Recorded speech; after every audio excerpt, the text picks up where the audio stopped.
أهلا بيكم في حلقة جديدة. النهاردة هنتكلم عن فيلم بيجمع بين الإثارة والكوميديا والرومانسية بطريقة مش هتشوفها كل يوم. تخيل معايا عصابة من أمهر اللصوص في المدينة، كل واحد فيهم عبقري في مجاله، بيخططوا لأذكى عملية سرقة ممكن تتخيلها.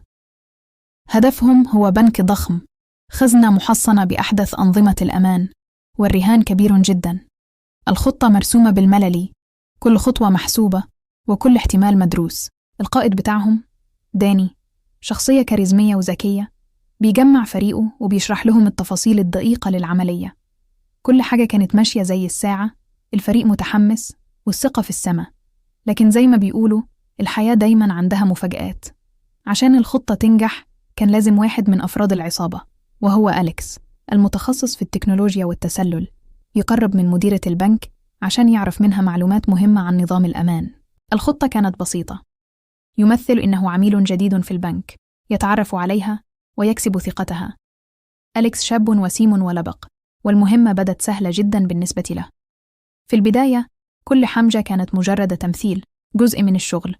كان بيقابلها في أوقات الغداء، يتكلموا معاها عن استثمارات وهمية، ويحاول يستدرجها في الكلام عشان ياخد منها تفاصيل عن نظام الإنذار والكاميرات.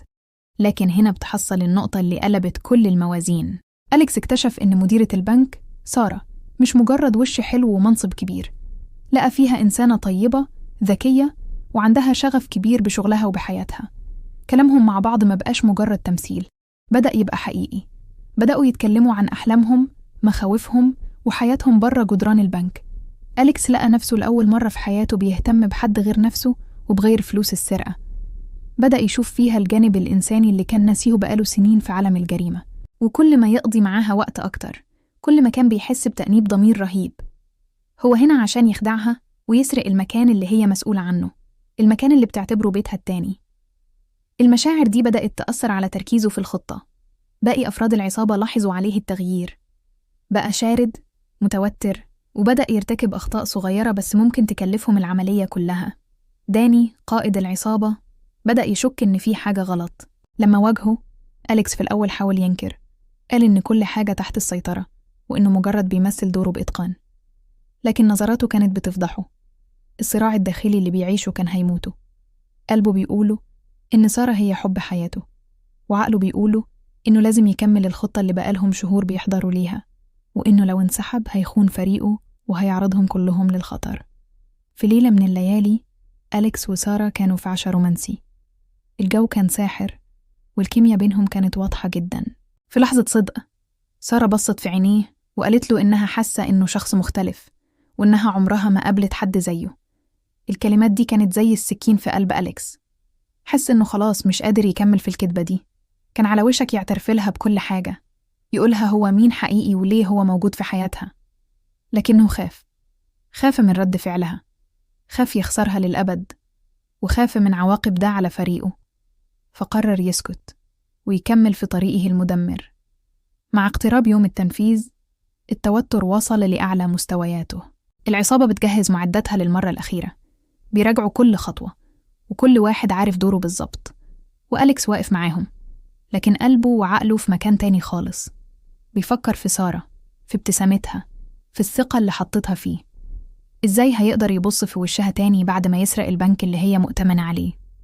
الضغط كان رهيب، لدرجة إنه بدأ يفكر في خطة بديلة، خطة ممكن تنقذ الموقف أو ممكن تدمر كل حاجة. ليلة السرقة كل حاجة بدأت زي ما هو متخطط. الفريق نجح في اختراق أنظمة الأمن الأولية بفضل المعلومات اللي أليكس جابها.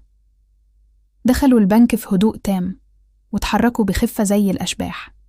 لكن لما وصلوا عند الخزنة الرئيسية حصلت مفاجأة محدش كان عامل حسابها.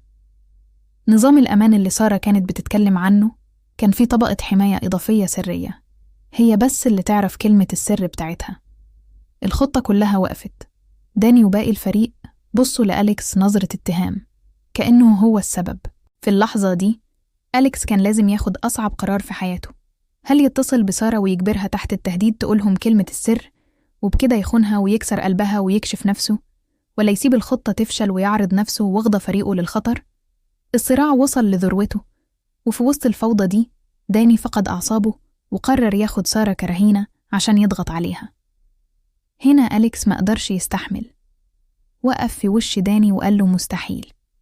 المبادئ اللي كان فاكر إنه نسيها صحيت جواه تاني بسبب حبه لسارة. الوضع انفجر جوه البنك، خناقة كبيرة حصلت بين أليكس وباقي أفراد العصابة. في نفس الوقت سارة اللي كانت لسه في مكتبها بتخلص شغل متأخر سمعت أصوات غريبة وقررت تشوف فيه إيه. لما نزلت شافت الكارثة، شافت أليكس واقف وسط عصابة ملثمة وأدركت الحقيقة المرة. بصت له بصة كلها خيبة أمل وصدمة، كأن العالم كله انهار فوق دماغها. الشعور بالخيانة اللي حست بيه كان أكبر من أي خوف. وسط كل ده أجهزة الإنذار اشتغلت والشرطة حاصرت المكان من كل حتة. العصابة بقت محبوسة جوه ومعاهم سارة كرهينة بونيفولي. الموقف اتحول من سرقة متقنة لأزمة رهائن معقدة. أليكس بقى في موقف لا يحسد عليه، لازم يلاقي طريقة ينقذ بيها سارة ويصلح غلطته ويتعامل مع فريقه الغاضب، كل ده والشرطة بره مستنية أي حركة غلط. وهنا الفيلم بيوريك عبقرية أليكس الحقيقية، ما بقاش مجرد لص، بقى بيستخدم ذكائه عشان يصلح الموقف. بدأ يتفاوض مع الشرطة من ناحية ويهدي فريقه من ناحية تانية، والأهم من كل ده كان بيحاول يكسب ثقة سارة من جديد ولو بنسبة 1%.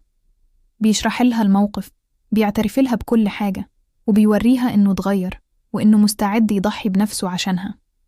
الفيلم بيقدم نهاية غير متوقعة ومليانة بالتشويق. هل أليكس هينجح في خطته الجديدة لإنقاذ الموقف؟ هل سارة هتسامحه وتديله فرصة تانية؟ وإيه هيكون مصير باقي أفراد العصابة؟ كل دي أسئلة الفيلم بيجاوب عليها بطريقة ذكية وممتعة بتخليك قاعد على أعصابك لآخر دقيقة. الفيلم ده مش مجرد قصة سرقة، دي قصة عن إزاي الحب ممكن يغيرنا ويخلينا نكتشف أفضل نسخة من نفسنا حتى في أحلك الظروف. قصة عن الاختيار بين الولاء والخيانة وبين الصح والغلط. لو بتحبوا الأفلام اللي بتلعب على المشاعر وبتخليك تفكر، يبقى الفيلم ده لازم تشوفوه. شكراً ليكم على المتابعة، ولو عجبكم الفيديو متنسوش تعملوا لايك وتشتركوا في القناة عشان تشوفوا مراجعات أكتر لأفلام وقصص تستاهل وقتكم. سلام.